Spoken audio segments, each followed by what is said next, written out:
Siamo a Venticano, questo è uno degli areali irpini più vocati, rientra nei 16 comuni della DOCG Taurasi.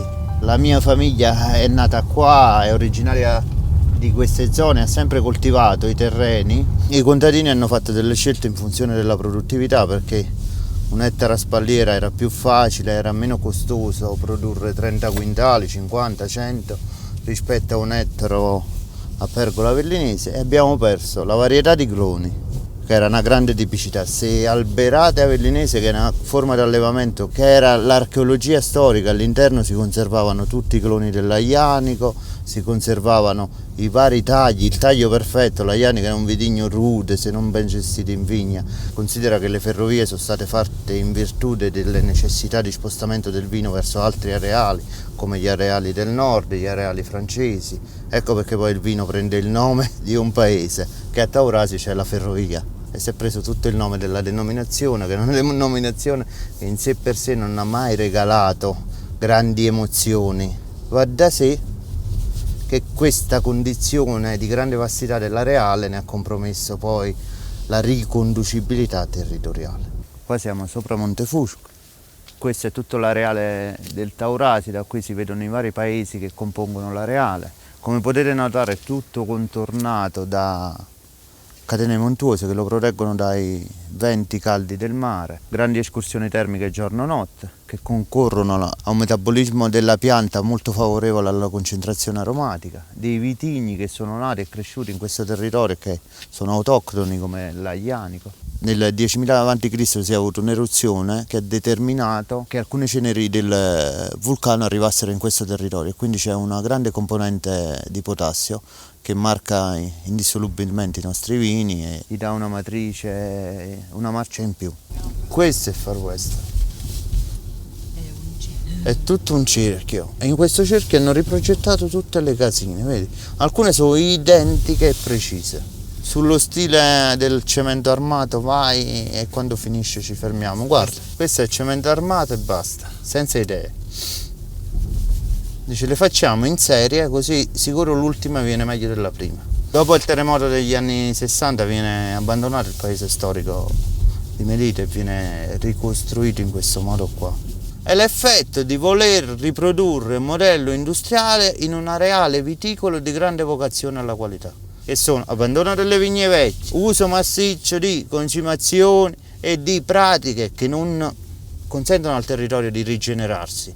Quindi distruzione totale della sostanza organica, perché io devo far produrre sempre, quindi cicli d'azoto super accentuati, perché io poi vendo le uve alle aziende che me le pagano a metà dell'anno dopo, e se io non ho quell'entrata non posso pagare i prodotti dell'anno prima, e quindi è un cane che si morde la coda e che devasta se stesso. Capisci? Una volta che è finito la coda non finisce, continua a mangiare. L'unico che può uscire da questo sistema è il grande, il piccolo è morto. Cioè noti un minimo di pazzia, anche il Luigi Tecce è una persona molto ragionevole, noti quello spunto negli occhi di follia, di qualcuno che ha visto qualcosa al di là delle proprie vigne. Io l'ho notato in lui questa energia, questa capacità, e tu non rifiuti questo modello. Non puoi pensare di fare qualcosa di diverso. Yeah, here is the abandoned town of Melito Irpino. In the 1960s, there was a massive earthquake where you can see a lot of the roofs fell in, the houses weren't stable, they were scared of another earthquake. The Italian government decided that instead of rebuilding here, they would just move the town like 3 kilometers further away. Era un insediamento, vedi, le pietre sono classico stradale romano, no? Ma l'Irpinia è ricca di castelli più conservati e di una storia medievale e rinascimentale abbastanza interessante, che però si è persa a se stessa. Poi le bellezze decadono, questo è il segno indissolubile di un territorio decadente che perde le sue radici, quello che dicevi tu, a vantaggio di un'urbanistica insensata. Diciamo che queste cose sono più facili da capire con gli occhi che da spiegare. Sublimare quel posto in quel dato momento e portare a voi le sensazioni che l'hanno reso, le sensazioni principali che ci danno a merda. Questo è l'arte della retorica, sta poi al consumatore finale di capire dove sta veramente. quella capacità di emozionare. I love being Doing in the a work, vineyard. yeah. Oh my gosh, there's nothing better than You being can in breathe every time. You feel, but because You like, feel with the nature. well, there's a reason they call this life. Back in biblical times and through history, like why you literally, it's a living, like you can feel the energy from them. I know it sounds like very hippie, I crazy. No, we come Sure. from California. Right, right. Ma se uno vuole autenticità se la deve saper cercare. Io non ho il ricettario segreto e credo che nel tempo abbia capito che a livello enologico non esiste una ricetta, ma esistono delle capacità degli uomini che si confrontano con la natura e quindi la ricetta non esiste, esistono solo delle sensibilità. I was buying the jars of tomato sauce instead of going to like friends and family and buying from them. And when my neighbors found out, literally you would have thought I told them I had like killed their child. They were like, no, this is unacceptable. And now like I get all the tomato sauce from them because they all do their own. Ogni azienda dovrebbe avere la sua coerenza. Tutti possono dire di far vini, tra virgolette, puliti, figli di un certo approccio in vigna e di un certo approccio in cantina. Poi alla fine tu dovresti sentire la differenza. Se non senti la differenza non stai sentendo il terroir. Quanto chi compra le uve è attento alla reale sostenibilità. Oggi tutte le aziende sono sostenibili. Chi non è sostenibile? Quale azienda nella sua narrazione non ascrive la sostenibilità? Poi nella realtà oggettiva dei fatti chi vive questo territorio li vede sfrecciare con SUV che fanno 3 al litro. Cioè cazzo che sostenibilità che c'hanno. Everyone here thinks I'm nuts because I love to learn how to do the potatura or the pruning of the olive trees or the olive harvest. And Il problema è sempre la remunerazione. Alcuni prodotti in agricoltura hanno remunerazione troppo basse per chiedere uno sforzo così alto. Noi in viticoltura siamo dei miracolati. Meno American! And then you have lunch in the vineyard, which is awesome. Like some people make pasta, some people do paninis. It's just like wherever you are. Some people you go back to the house if it's close by and it's all their products. Almost all the wineries, they have their own ortos, which we would call farms, you know, total mini organic farms. Allora siamo andati questo Natale, siamo andati a visitare i parenti in America e sono andato a visitare sia aziende che utilizzano diciamo il metodo naturale sia aziende che utilizzano un'agricoltura meno attenta e fanno uso di tutti quei coadiuvanti concessi. È bellissimo come la narrazione sia estetica totalmente all'esterno, cioè la parte che tu puoi visitare è la parte più bella del mondo, curate il dettaglio.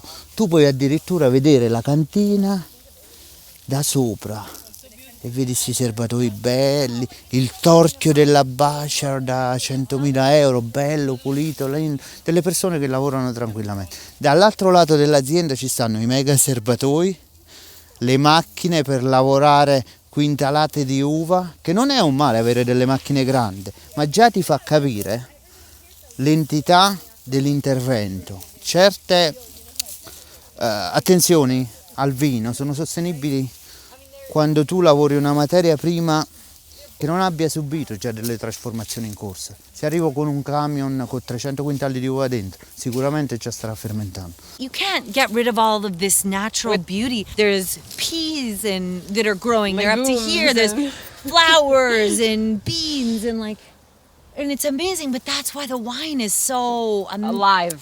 Yeah. Alive. But you go in California, everyone's like, don't go in the vineyards. You're going to damage everything. It's like perfectly manicured. Everything looks like What are you it's been talking? combed. When With you- the comb. Yeah. No, And this is what keeps the topsoil good. You keep water in the land. Like we've invented all these things to keep water, to keep you don't need it. Let nature do its thing. Oggi dell'enologia moderna è stop, guidiamo tutto. E quando guidi tutto il terroir si perde o ne arriva in una misura talmente tanto marginale che dopo tutti gli interventi quello che arriva a te è davvero poco. Quindi il marketing alla fine può aiutare, ma non arriva nel bicchiere. Watch out. If you're smart, you don't need chemicals. You don't need to overthink it. You need to work with nature instead of against it. Io non sono anti-americano, a parte per la parte guerrafondaia dell'America che non mi ha mai attratto quella voglia di esportare cose che a volte non si hanno a casa propria e quindi ci dovrebbe essere un po' più attenzione a casa propria prima di esportarli. Credo che abbia un po' un rapporto con l'America. L'America mi ha sempre affascinato, sai, nell'immaginario collettivo violato dalle TV berlusconiane noi abbiamo un immaginario molto americano, perché la maggior parte dei programmi sono presi da là e quindi un po' siamo plagiati dal messaggio americano e sicuramente ci affascina. L'America che più mi piace è l'America, diciamo, che ci vuole portare su Marte. Faremo un vino pure là. Here, people started growing wine and growing the vines for life. Like it was not. Oh, there'd be even like usually it was like I mean you had to use all the land, so the middle would have the potatoes and legumes and Right, grains. so then you'd here, have- Pupo keeps talking about the pergola a bolognese. It's because most people here were working for a baron or a noble person, so you had a plot of land where you could grow your stuff to feed your family. Well, there wasn't enough to feed everybody, so what they did is they trained the vines to grow overhead in these square shapes, and then underneath you had tomatoes, tomatoes, potatoes, yeah. everything else you needed for your family. Pensare che il marketing o tutto quello che abbia un acronimo americano sia qualcosa di negativo, o il progresso, il futuro, qualunque macchina sia qualcosa di negativo, penso sia una narrazione atavica proprio del contadino. Cioè usare tecnologia, usare gli strumenti minimi, non plagiare le persone ma usare il marketing per far conoscere il tuo progetto. Non è una bestialità, è fare di quel progetto un esempio per chi in altri posti può fare meglio. You can eat all this. Yeah, I was gonna say I usually walk through vineyards eating rucola. What do you call it? Boragine. The wild Boragine, boragine yeah. is everywhere. There's some over there, I think. You pick this, clean it, take this spiky stuff, you eat it all. Yeah. There's no chemicals in this vineyard. You could literally eat anything. Allora il messaggio lo possono portare i piccoli vignaioli. Rompere questa narrazione che si deve fare per forza massa critica per avere un prodotto riconosciuto. Cioè la visione di far crescere un prodotto e un territorio nelle loro piccole unicità. You know, with so many of the small wineries here, family run, making wine the way they've been making it for generations, you can feel that in the bottle. Hey! Ciao! It's my wife. That's my. Questa l'ha fatta mio fratello che non c'è più, cominciato quando era giovane, ha terminato la mano, però era una parte a sé stante, mancava un pezzo, poi è venuto a mancare e io l'ho terminata. Se io volevo fare solo vini così, quelli facili da vendere, sta roba qua non l'avrei mai messa in campo. Il lavoro più difficile che faccio io è pensare. Questa è la massima filosofia. Non è il lavoro fisico qua, è pensare Next level. al vino.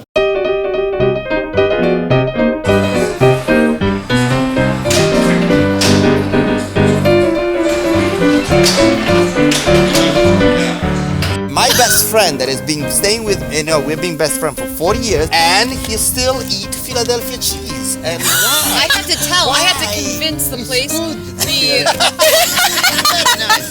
It's very nice. I love Philadelphia. Steam, maybe, but the cheese. I don't know. This is the wine with the Philadelphia. collaboration.